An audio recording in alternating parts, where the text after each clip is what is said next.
پچھلے 2 جمعوں سے خطبے کا جو موضوع چل رہا ہے وہ یہ ہے کہ اس کائنات کے رب نے، ہمیں اور آپ کو پیدا کرنے والے رب نے ہمیں اور آپ کو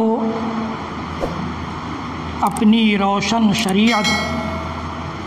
اور اپنے واضح دین کی دولت سے نوازنے والے رب نے دین اور دنیا کو الگ الگ نہیں کیا ہے۔ یہ نہیں کہا ہے کہ دیندار طبقہ الگ ہوگا اور دنیا سے تعلق رکھنے والا طبقہ الگ ہوگا، بلکہ یہ کہا ہے کہ کلا بل تحبون العاجلہ وتذرون الآخرہ، تمہاری حالت تو یہ ہے کہ تم دنیا کو بہت زیادہ پسند کرتے ہو اور آخرت کو چھوڑ دیتے ہو۔ اس سے منع کیا ہے۔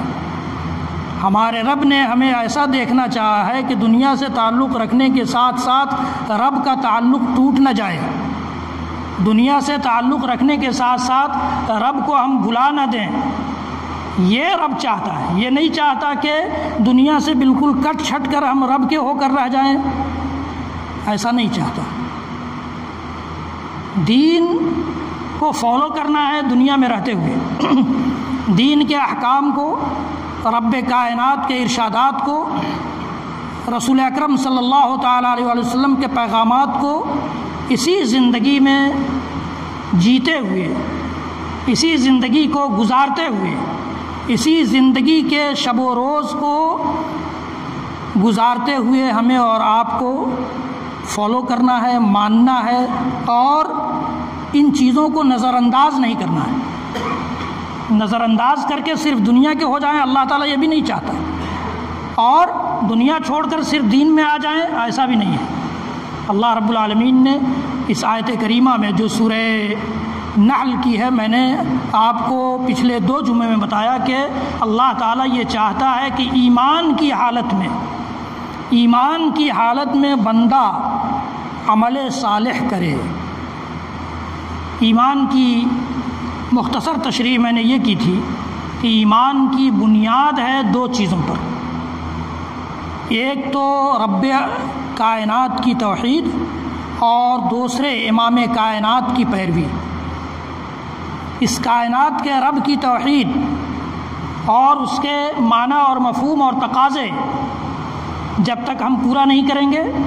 ہمارا کوئی عمل اللہ تعالیٰ کے نزدیک صالح نہیں قرار پائے گا۔ اور رب العالمین کی توحید کے ساتھ ساتھ امام الانبیاء والرسل احمد مجتبیٰ محمد مصطفیٰ رسول اکرم صلی اللہ تعالی وسلم کی پیروی بھی نہ ہو تو ہمارا کوئی عمل صالح نہیں قرار پائے گا۔ اس لیے یہ دونوں بنیادیں ہیں ایمان کی۔ اللہ تعالیٰ کہتا ہے کہ من عمل صالحا من ذکر او انثی وهو مؤمن، ایمان کی حالت میں، مومن ہونے کی حالت میں جو عمل صالح کرے گا، چاہے وہ مرد ہو یا عورت، تو مومن ہونے کی حالت میں نے بتائی آپ کو کہ توحید اور اللہ کے نبی صلی اللہ علیہ وسلم کی پیروی۔ توحید کے سلسلے میں تقریباً 2 جمعوں میں بڑی تفصیلی گفتگو ہوئی ہے۔ جہاں تک نبی اکرم صلی اللہ علیہ وسلم کی پیروی کی بات ہے تو اللہ رب العالمین نے دنیا کی کسی ہستی کے سلسلے میں یہ نہیں فرمایا کہ قل ان کنتم تحبون اللہ فاتبعونی یحببکم اللہ، کہ نبی آپ اعلان کیجئے، آپ دنیا والوں کے سامنے یہ اعلان کیجئے کہ اگر تمہارا دعویٰ ہے اس بات کا کہ تم اللہ سے محبت رکھتے ہو۔ یہ دعویٰ تو یہودیوں نے بھی کیا تھا، نصرانیوں نے بھی کیا تھا۔ وقالت الیہود والنصارى نحن ابناء اللہ واحباؤہ، یہودیوں نے بھی یہ دعویٰ کیا، نصرانیوں نے بھی یہ دعویٰ کیا کہ ہم اللہ کے بیٹے بھی ہیں اور اللہ کے محبوب بھی ہیں۔ دعویٰ کافی نہیں ہوتا، اللہ تعالیٰ یہ کہتا ہے نبی سے کہ آپ اعلان کیجئے کہ ان کنتم تحبون اللہ، تمہارا تعلق اگر اللہ سے کی محبت سے ہے، تم اللہ کی محبت جتاتے ہو، تم اللہ کی محبت کا دعویٰ کرتے ہو، تمہارے دل میں واقعی اگر اللہ کی محبت ہے تو فاتبعونی، میرے نقش قدم پر چل پڑو۔ اللہ تعالیٰ نبی کو کہتا ہے کہ آپ اعلان کیجئے کہ اللہ کی محبت کہاں ظاہر ہوگی؟ نبی کے نقش قدم پر چلنے میں۔ یہ نبی کی پیروی کا مطلب ہوتا ہے، یہ نہیں کہ من موجی زندگی گزار رہے ہیں اور دعویٰ بھی ہے کہ ہم نبی سے محبت کرتے ہیں، منمانی زندگی گزار رہے ہیں، جس کی چاہتے ہیں اس کی مان لیتے ہیں، جس کو چاہتے ہیں اس منصب پر بیٹھا دیتے ہیں کہ یہ جو کہیں گے وہی ہوگا، یہ جو کہیں گے اسی کو ہم مانیں گے، چاہے وہ ہماری دینی زندگی ہو چاہے دنیاوی زندگی ہو، جبکہ اللہ کے نبی صلی اللہ علیہ وسلم نے ہماری رہنمائی دنیاوی زندگی کے لیے بھی کی ہے اور دینی زندگی کے لیے بھی کی ہے۔ یہ منصب اللہ رب العالمین نے صرف اس کائنات کے امام، سارے نبیوں کے امام محمد مصطفیٰ رسول اکرم صلی اللہ تعالی علیہ وسلم کو عطا کیا تھا کہ آپ جس راستے پر لے چلیں گے، جو راستہ دکھلائیں گے، جس طرف قوم کی رہنمائی کریں گے، جس طرف رہبری کریں گے، اس کو قوم کو مان لینا ہے۔ من یطیع الرسول فقد اطاع اللہ، اس جذبے اور عقیدے کے ساتھ کہ رسول کی بات ماننے والا در حقیقت رب العالمین کی بات مانتا ہے، اس لیے کہ رسول یہ اتنے پیارے رسول ہیں، رسول یہ اتنے امانت دار رسول ہیں، رسول یہ رب کے اتنے وفادار رسول ہیں کہ یہ خود سے کوئی طریقہ ایجاد نہیں کرتے، خود سے کوئی بات بھی نہیں بولتے، اللہ تعالیٰ نے اس کی گواہی دی ہے۔ ما ينطق عن الهوى ان هو الا وحی یوحی، یہ میرا یہ رسول میں سرٹیفائی کر رہا ہوں، میں تصدیق کر رہا ہوں کہ یہ اپنی خواہش سے کچھ نہیں بولتا، جو بولتا ہے رب کی وحی ہوتی ہے، رب کا پیغام ہوتا ہے، رب کا میسج ہوتا ہے، زبان محمد کی ہوتی ہے صلی اللہ علیہ وسلم، لیکن وہ سارے احکام، وہ سارے طور طریقے، وہ سارے پیغام، وہ ساری بولیاں یہ رب کی طرف سے نازل ہوئی ہوتی ہیں۔ اسی لیے رب نے یہ سرٹیفکیٹ دیا کہ جو رسول کا فرما بردار ہو جائے گا، جو رسول کے نقش قدم پر چلنے والا ہو جائے گا، جو رسول کی بات ماننے والا ہو جائے گا، جو رسول کے نقش قدم پر چل پڑے گا، وہ اللہ کا فرما بردار قرار پائے گا۔ من یطیع الرسول فقد اطاع اللہ، اللہ تعالیٰ نے یہ مقام محمد الرسول اللہ صلی اللہ تعالی علیہ وسلم کے بعد سے لے کر اب تک اور قیامت کی صبح تک نہ کسی کو دیا ہے اور نہ دے گا۔ لکھ لیجئے، یہ سن لیجئے، گانٹھ باندھ لیجئے کہ یہ مقام نہ کسی کو ملا ہے نہ ملے گا۔ جہاں تک مسئلہ ہے العلماء ورثۃ الانبیاء کا، علماء انبیاء کے وارث ہیں، تو انبیاء کے وارث ہیں علم میں، انبیاء کے مشن میں، انبیاء کی دعوت میں، انبیاء کے پیغامات میں، انبیاء کے طور طریقوں میں۔ یہ نہیں کہ ممبر پر کھڑے ہو گئے اور جو چاہے بولتے رہیں اور اسٹیج پر کھڑے ہو گئے تو جو چاہے گاتے رہیں، نہیں، یہ اختیار نبی اکرم صلی اللہ علیہ وسلم نے جن علماء کو انبیاء کا وارث قرار دیا ہے ان کو نہیں ہے، ان کو نہیں ہے۔ باقی اور کسی کی وراثت آپ چلا رہے ہیں تو چلائیے، کسی اور کے مشن کو زندہ کرنا ہے تو زندہ کیجیے، کسی اور کے طور طریقے کو آپ کو فروغ دینا ہے تو دیتے رہیے، لیکن محمد الرسول اللہ صلی اللہ تعالی علیہ وسلم کے طور طریقوں کو فروغ دینے والا، چاہے وہ چھوٹا عالم ہو چاہے بڑا عالم ہو، چھوٹا داعی ہو بڑا داعی ہو، لمبا کرتا پہننے والا ہو چھوٹا کرتا پہننے والا ہو، پاگ باندھنے والا ہو یا بغیر ٹوپی کے رہنے والا ہو، یہ جان لیجئے کہ وہ اللہ کے قرآن اور نبی کے فرمان کی روشنی میں گفتگو کرنے کا مکلف ہے۔ اس سے اگر نکلے گا تو اس کی بھی بات نہیں مانی جائے گی، چاہے جتنا اونچا پاک باندھ لے، نہیں مانی جائے۔ یہ مطلب ہے محمد الرسول اللہ صلی اللہ تعالی وسلم کی پیروی کا۔ ہم لوگوں نے کلمہ پڑھا ہے، کلمہ پڑھا اشہد ان محمد رسول اللہ، اس کا کیا مطلب ہوتا ہے کہ رسالت کی گواہی جب محمد صلی اللہ علیہ وسلم کی ہم نے دی ہے تو بات بھی انہی کی مانیں گے، بات بھی انہی کی مانیں گے۔ کہنے والا کوئی بھی ہو سکتا ہے، بتانے والا کوئی بھی ہو سکتا ہے، ان کی بات کی طرف رہنمائی کرنے والا کوئی بھی ہو سکتا ہے، لیکن انہی کی بات کی طرف رہنمائی ہو، یہ بھی ہمیں اور آپ کو پرکھنا ہے۔ اللہ تعالیٰ نے دماغ دیا ہے، عقل دی ہے، اس کو پرکھنا ہے۔ یہ نہیں کہ جس نے کہہ دیا اور جیسا کہہ دیا ہم نے مان لیا کہ نہیں یہ تو نبی نے کہا ہے، نہیں، یہ بھی اختیار نہیں ہے ہمیں اور آپ کو۔ عام آدمی کو بھی یہ اختیار نہیں ہے۔ دنیا کو پرکھنے کے لیے، دنیا کو جینے کے لیے، دنیا کو پہچاننے کے لیے، دنیا کے فائدے اور نقصان کو جاننے کے لیے ہمارے پاس عقل ہے، اور دین کے فائدے اور نقصان کو جاننے کے لیے، آخرت کا فائدہ جو ہمیشہ رہنے والا ہے یا آخرت کا نقصان جو ہمیشہ رہنے والا ہے، اس کو جاننے کے لیے ہمارے پاس عقل نہیں ہے۔ اللہ تعالیٰ نے یہ عقل دونوں جگہ استعمال کرنے کے لیے دی ہے، اور اسی وجہ سے اللہ تعالیٰ کے ہاں ہر انسان، چاہے وہ مرد ہو یا عورت، الگ الگ سوال کیا جائے گا۔ ہر کلہم آتیہ یوم القیامت فردا، اللہ رب العالمین کے سامنے ہر ایک تنہا جائے گا، نہ وہاں کوئی مولوی کام آئے گا، نہ کوئی علامہ کام آئیں گے، نہ پیر صاحب کام آئیں گے، نہ مرید صاحب کام آئیں گے، نہ ولی صاحب کام آئیں گے، کوئی کام نہیں آئے گا، کوئی کام نہیں آئے گا، معاف کیجیے گا۔ کام آئے گا تو ہمارا اور آپ کا ایمان اور عمل۔ اسی لیے رب العالمین اس آیت کریمہ میں کہتا ہے من عمل صالحا من ذکر او انثی وهو مؤمن، ایمان کی حالت میں عمل صالح انجام دو، ایمان کی حالت میں نیکیاں کرو، ایمان کی حالت میں نیک کاموں کو انجام دو، صدقہ اور خیرات کرو، اللہ کے سامنے قیام کرو، اللہ کے سامنے رکوع اور سجدے کرو،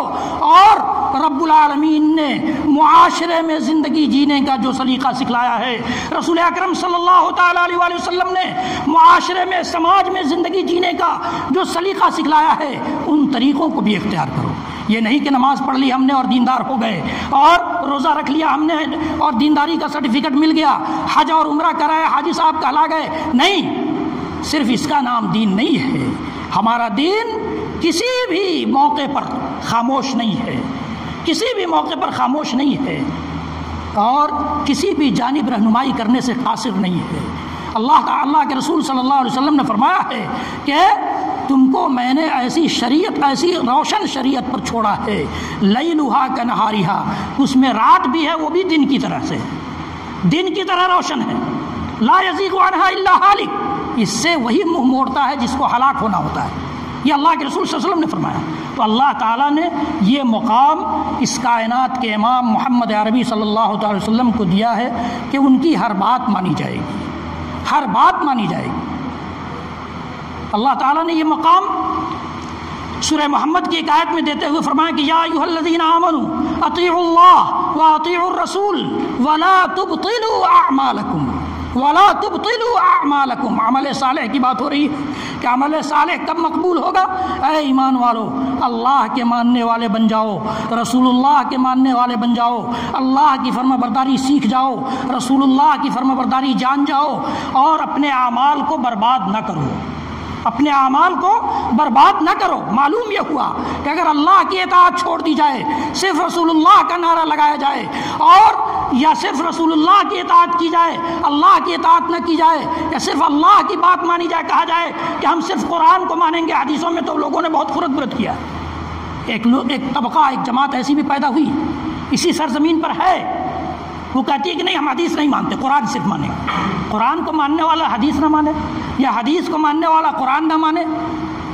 یہ کیسے ہو سکتا ہے؟ دونوں الگ الگ چیزیں نہیں ہیں۔ قرآن حدیث کی تائید کرتا ہے اور حدیث قرآن کی تائید کرتی ہے۔ اللہ کے نبی صلی اللہ علیہ وسلم غار حرا سے دوڑے ہوئے جب اماں خدیجہ رضی اللہ تعالیٰ عنہا کے گھر میں آئے تو آپ نے خبر دی کہ مجھ پر وحی نازل ہوئی ہے، میرے پاس فرشتہ آیا تھا جس نے یہ پیغام دیا ہے، تو پہلے ہم رسول اکرم صلی اللہ علیہ وسلم کی بات کی تائید کریں گے، تب تو قرآن کی تائید کریں گے، تب تو قرآن کی تائید کریں گے۔ اور جب قرآن کی تائید کر دیں گے تو پھر قرآن ہی کہتا ہے کہ انا نحن نزلنا الذکر وانا لہ لحافظون۔ اس شریعت کے سارے ان پوائنٹس کو جو انسانیت کی نصیحت کا سامان بننے والے ہیں، ہم نے ان کو نازل کیا ہے، اور ہم ہی ان کی حفاظت کریں گے، ہم ان کی حفاظت کریں گے۔ یہ قرآن کہتا ہے کہ من یطع الرسول فقد اطاع اللہ۔ قرآن کو وہی شخص ماننے والا قرار پائے گا جو رسول اللہ کو مانے گا، رسول اللہ کی باتوں کو مانے گا، رسول اللہ کی سنتوں کو مانے گا، رسول اللہ کے طور طریقوں کو مانے گا، رسول اکرم صلی اللہ علیہ وسلم کی زندگی کے مطابق۔ جہاں تک میں نے اس سے پہلے بھی خطبے میں کہا ہے کہ کوئی ضروری نہیں کہ ہر آدمی بالکل دین کے سانچے میں ہی ڈھل جائے، یہ کوئی ضروری نہیں ہے، لیکن کوشش تو کرے۔ اس کے پاس جتنی طاقت ہے، جتنی صلاحیت ہے، انسانی ساری خصوصیات رکھنے کے باوجود بھی، انسانی سارے تقاضوں کو پورا کرنے کے باوجود بھی جتنی استطاعت ہے، فاتقوا اللہ ما استطعتم، قرآن کہتا ہے کہ اللہ سے ڈرو جہاں تک تمہاری استطاعت ہے۔ اس استطاعت بھر تو ہم رسول اکرم صلی اللہ علیہ وسلم کی زندگی کو جینے کا طریقہ سیکھیں، ہم تو اس کے لیے بھی تیار نہیں ہیں، ہم تو آسان چیزوں کے لیے بھی تیار نہیں ہیں، اس حد تک تیار نہیں ہے۔ میں نے بارہا اس منبر سے کہا ہے کہ ایمان کا سب سے نچلا درجہ، سب سے ادنا درجہ راستے سے تکلیف دہ چیز کو ہٹا دینا، ہم اس کے لیے بھی تیار نہیں ہیں، ہمارا سماج اس کے لیے بھی تیار نہیں ہے، ہمارا مسلم معاشرہ اس کے لیے بھی تیار نہیں ہے۔ تکلیف دہ چیزوں کو ہم راستوں پر ڈالتے ہیں، یا تکلیف دہ چیزوں کو راستوں سے نہیں ہٹاتے ہیں۔ یہ کون سا ایمان ہے ہمارا؟ اللہ کے رسول صلی اللہ علیہ وسلم نے فرمایا ہے کہ ایمان کے 60 یا 70 سے زیادہ حصے ہیں، درجے ہیں، اور ان میں سب سے اعلیٰ درجہ اعلیٰ کلمۃ لا الہ الا اللہ، لا الہ الا اللہ پڑھ کر اس میں داخل ہوا جاتا ہے، اس لیے سب سے اونچے درجے کا ایمان جو ہے یہ ہے لا الہ الا اللہ کا اقرار کرنا، لا الہ الا اللہ کو تسلیم کرنا، لا الہ الا اللہ کا اعتراف کر لینا، لا الہ الا اللہ کے مفہوم اور تقاضوں کو سویکار کر لینا، یہ سب سے اعلیٰ درجہ ہے۔ اور سب سے نچلا درجہ اللہ کے رسول فرماتا ہے وَأَدْنَاهَا إِمَاطَةُ الْأَذَىٰ عَنِ الطَّرِيقِ، اماطۃ الاذى عن الطریق۔ میں نے ایک مثال دی تھی چھوٹی سی کہ اگر اندھیری رات میں راستوں سے گزرنے کے لیے، آپ کے دروازوں سے گزرنے والے لوگوں کے لیے آپ بلب بھی لگا دیتے ہیں، یہ بھی اماطۃ الاذى عن الطریق ہے۔ اپنے دروازے پر بلب بھی جلا دیتے ہیں، یہ بھی اماطۃ الاذى عن الطریق ہے۔ راستے سے آپ اندھیرے کو، تاریکی کو دور کر رہے ہیں، چلنے والوں کے لیے آسانی پیدا کر رہے ہیں، لیکن ہمارے یہاں یہ بھی نہیں ہے۔ اور ہم سمجھتے ہیں کہ رات بھر نماز پڑھ لیں گے ہمارا بیڑا پار ہے، روز روزہ رکھ لیں گے یا رمضان کا روزہ رکھ لیں گے بیڑا پار ہے۔ اب تو ہم لوگ یہ بھی سمجھنے لگے ہیں کہ جمعہ پڑھ لیں گے بیڑا پار ہے۔ جمعہ پڑھ لیں کافی ہے ہماری زندگی کے لیے۔ معاف کیجئے گا، یہ دین آسان بھی ہے، لیکن اللہ تعالیٰ نے خود فرمایا ہے کہ وَاسْتَعِينُوا بِالصَّبْرِ وَالصَّلَاةِ إِنَّهَا لَكَبِيرَةٌ إِلَّا عَلَى الْخَاشِعِينَ الَّذِينَ يَظُنُّونَ أَنَّهُمْ مُلَاقُو رَبِّهِمْ وَأَنَّهُمْ إِلَيْهِ راجعون۔ لیکن اللہ کی طرف لوٹنے کا یقین رکھنے والوں کے لیے، اللہ سے ملاقات کی امید رکھنے والوں کے لیے یہ دین کا کوئی بھی حکم مشکل نہیں ہے۔ اللہ تعالیٰ اس کی گواہی دے رہا ہے کہ اللہ سے صبر کر کے اور اللہ سے صلاۃ ادا کر کے مدد طلب کرو، لیکن یہ ہے بڑی چیز، انہا لکبیرۃ، یہ بڑی مشکل چیز ہے،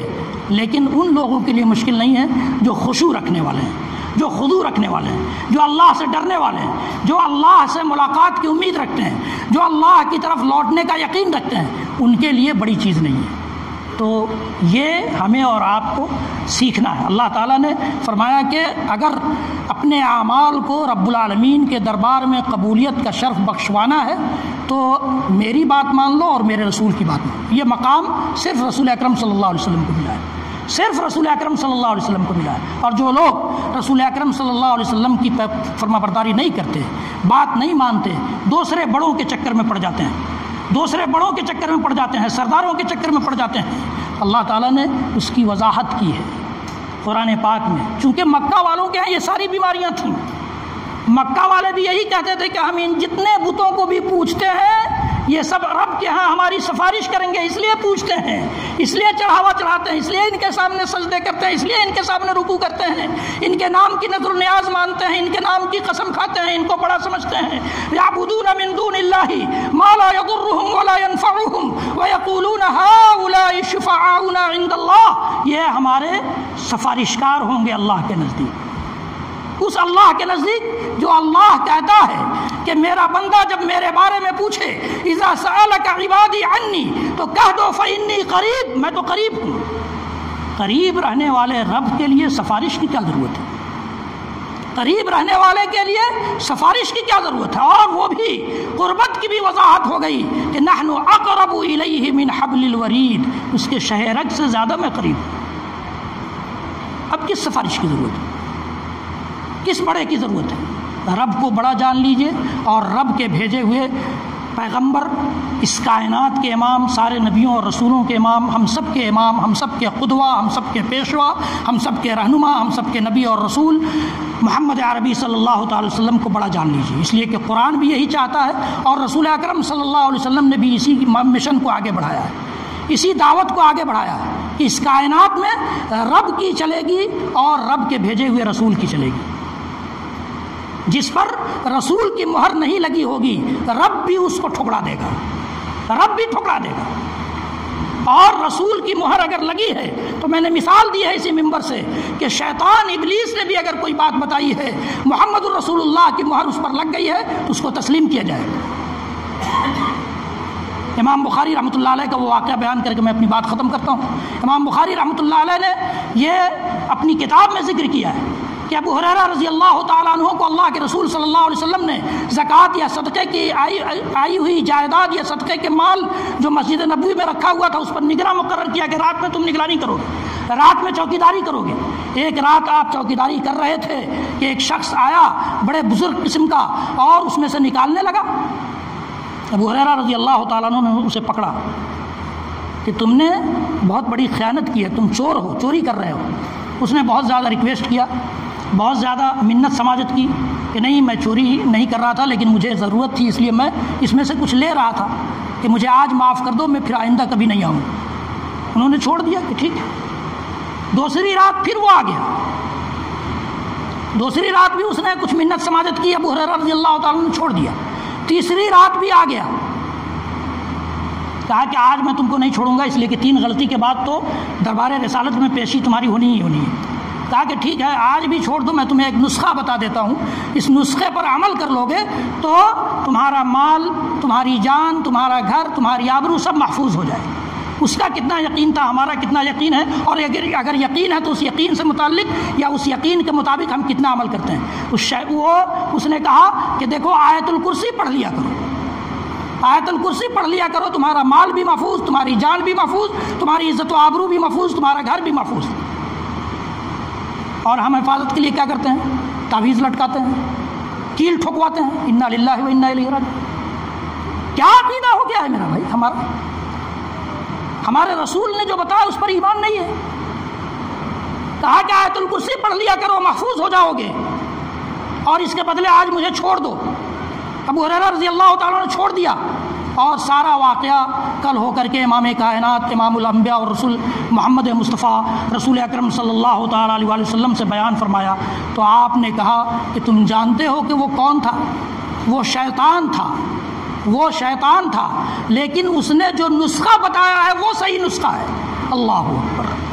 شیطان کے بتائے ہوئے نسخے پر محمد الرسول اللہ صلی اللہ علیہ وسلم کی مہر لگ گئی، تو ہمارا عقیدہ بن گیا یہ کہ ہم آیت الکرسی پڑھ لیں گے تو محفوظ ہو جائیں گے، ہماری جان محفوظ ہو جائے گی، ہماری عزت و آبرو محفوظ ہو جائے گی، ہمارا مال محفوظ ہو جائے گا، ہمارا گھر محفوظ ہو جائے گا۔ اس لیے کسی تعویذ گنڈے کے چکر میں مت پڑیے، کسی کیل کانٹے کے چکر میں مت پڑیے، اور اپنا عقیدہ محمد رسول اللہ صلی اللہ علیہ وسلم کے حکم کے مطابق بنا لیجئے۔ اس لیے کہ اس کائنات میں اگر رب العالمین نے کسی کو بڑا بنا کر بھیجا ہے، کسی کو قیادت کے لیے بھیجا ہے، کسی کو رہنمائی کے لیے بھیجا ہے، کسی کو پیشوائی کے لیے بھیجا ہے، کسی کو یہ مقام و منصب دیا ہے، تو وہ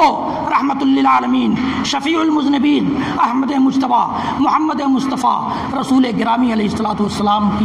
کی شخصیت ہے، ہستی ہے۔ اس لیے جس قوم کو، جس امت کو اتنی بڑی شخصیت مل جائے، اتنی بڑی ہستی مل جائے، وہ چھوٹی چھوٹی ہستیوں کے چکر میں پڑ جائے، ان کے بتائے ہوئے طریقوں کو ماننے لگ جائے، یہ کہیں سے شوبھا نہیں دیتا ہے۔ ہمیں اور آپ کو شوبھا ہو سکتا دے جائے، اللہ رب العالمین کی غیرت اس کو برداشت نہیں کرتی۔ اس لیے اس نے اعلان کر دیا کہ رسول اللہ کی مانو، رسول اللہ کی مانو، اپنے اعمال کو برباد نہ کرو، اپنے اعمال کو برباد نہ کرو۔ کوئی بھی نیک عمل جس کو ہم اور آپ نیکی سمجھ کر کرتے ہیں، چاہے اس میں لوگ کہنے والے یہ کہیں کہ اس میں حرج کیا ہے، اس میں اگر یہ حرج پایا جا رہا ہے کہ محمد الرسول اللہ صلی اللہ علیہ وسلم کی مہر نہیں لگی ہے، تو میرے خیال سے اس سے بڑا حرج اور کوئی نہیں ہو سکتا ہے۔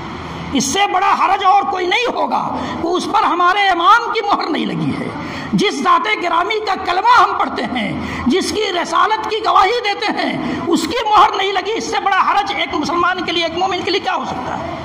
تو میں یہ آپ سے بتا رہا ہوں کہ ایمان کی یہ 2 بنیادی چیزیں ہیں، اس کی بنیادوں کو ایسا بنا لیجئے کہ اس بنیاد میں کہیں سے پانی کا رساؤ نہ ہو، کہیں سے سڑن نہ پایا جائے، کہیں سے کوئی گھن داخل ہو کر کے اس بنیاد کو کھوکھلا نہ کر دے۔ شرک سے بچا لیجئے اور بدعت سے اپنے آپ کو بچا لیجئے، توحید کو مان لیجئے، اتباع رسول کو تسلیم کر لیجئے۔ توحید کو ماننے والا شرک سے دور ہو جائے گا، اور اتباع رسول کو تسلیم کر لینے والا بدعت سے دور ہو جائے گا۔ اللہ رب العالمین کے ہاں بیڑا پار ہو جائے گا، بیڑا پار ہو جائے گا۔ اور اس کے بعد ہم چھوٹا عمل کریں گے تو بھی اللہ تعالیٰ اس کو قبول کرے گا، بڑا عمل کریں گے تو بھی قبول کرے گا، اور سارے اعمال اللہ تعالیٰ کے ہاں قبولیت کا شرف حاصل کر سکیں گے۔ اللہ رب العالمین ہم سب کو کہنے سننے سے زیادہ عمل کی توفیق دے انشاءاللہ العزیز۔ توحید اور اتباع رسول اسی طرح سے دنیا دین سے الگ نہیں ہے اور دین دنیا سے الگ نہیں ہے، اس سلسلے کی گفتگو آئندہ جمعوں میں